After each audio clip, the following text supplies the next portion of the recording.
विजय जी, जोधपुर से। श्री हरिवंश। श्री हरिवंश महाराज जी। महाराज जी, आप कह रहे हैं कि कृत्रिम, महाराज जी आजकल एआई का एक बहुत वो आया है कि जो भी आप उसमें डालते हैं वो एक नई दुनिया की रचना कर देता है। तो कह रहे हैं कि पहले ही मनुष्य ध्यान साधना और प्रकृति से एकदम विलग था और एक स्वप्न में एक और स्वप्न की रचना का एक माया का ऐसा जाल हो गया। तो महाराज जी, इसमें हम अपने आप को कैसे, अब कलयुग ऐसा व्यवस्था करता जाएगा कि आपका मन अंतर्मुख भजन में न लगने पावे। देखो, आज के 25-30 वर्ष पहले मोबाइल कहाँ था? किसी के पास मोबाइल ना, और सबका बढ़िया काम चलता था। अब भला बिना मोबाइल के काम चल सकता है? कैसा फांस लिया कलयुग ने।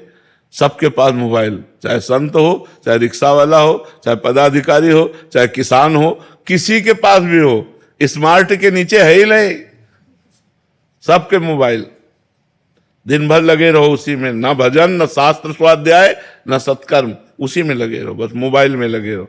अब मोबाइल में भी बहुत चीजें आ गई हैं, बहुत से ऐसी चीजें आ गई, अब सारा समय इसी में जाता है। लोग जो है ना, आप देखो कुर्सी में बैठे मिलेंगे तो उसी में मिलेंगे, अंगुली सरकाते मिलेंगे उसी में मिलेंगे।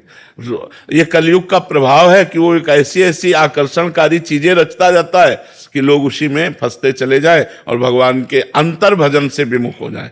अंतर भजन, अब माला लिए हो, मोबाइल लिए, मतलब क्या माला चलेगा? माला लिए हो, मोबाइल भी देखते चले जा रहे हैं, अब वो माला क्या चल रहा है? वो तो एक क्रिया हो रही। माला तो तब जो नाम जप कर रहे हैं, वही ध्यान में, वही सुन रहे और खूब आनंद से डूबते चले जा रहे, तब तो माला जप हो।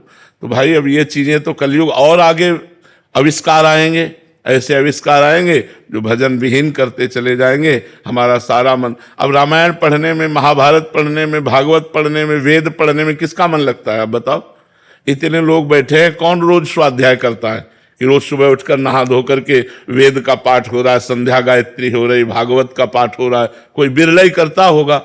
सुबह से उठकर मोबाइले में है, कुन्न से बजा, किसका आया देखा, क्या मैसेज हुआ, क्या, इसी में वृत्ति लगी हुई। तो अब और नए नए आविष्कार हो रहे हैं मन को फंसाने वाले।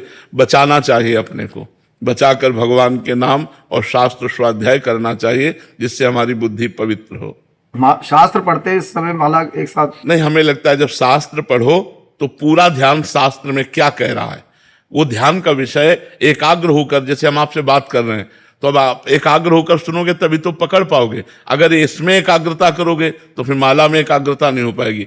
जो तप है, भजन है, वो विशेष लाभदायक तब होता है जब हम एकाग्रता से करते हैं। तो हम पाठ करें तो एकाग्रता से करें, माला करें तब एकाग्रता से करें, पूजा करें तो एकाग्रता से करें, ऐसी हम कोशिश करें।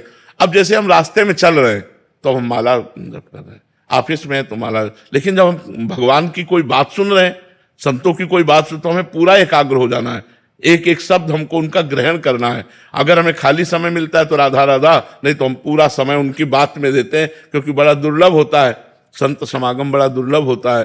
तो ऐसे ही शास्त्र स्वाध्याय जब करें तो शास्त्र क्या कह रहा है ये हमारी पकड़ में तो आना चाहिए। अगर माला भी चलाते गए शास्त्र भी, तो ना माला में एकाग्रता है ना शास्त्र में, दोनों पूर्ण नहीं हुए। तो हमको एकाग्रता पूर्वक एक एक कार्य करना चाहिए। अब जैसे सांसारिक कार्य हैं, उनमें आप माला ले सकते हो कि सांसारिक कार्य करते हुए राधा राधा राधा अगर चल रहा है, काउंटर से भी चल रहा है, बहुत बढ़िया काम। लेकिन भागवतिक कार्य में अब ठाकुर जी की पूजा कर रहे हैं तो बस फिर उसी भाव से उनके चंदन लगा रहे हैं, उनको भोग लगा रहे हैं, आरती कर रहे हैं, एकाग्रता पूर्वक अगर मन लगा के हम करेंगे तो ज्यादा लाभ मिलेगा।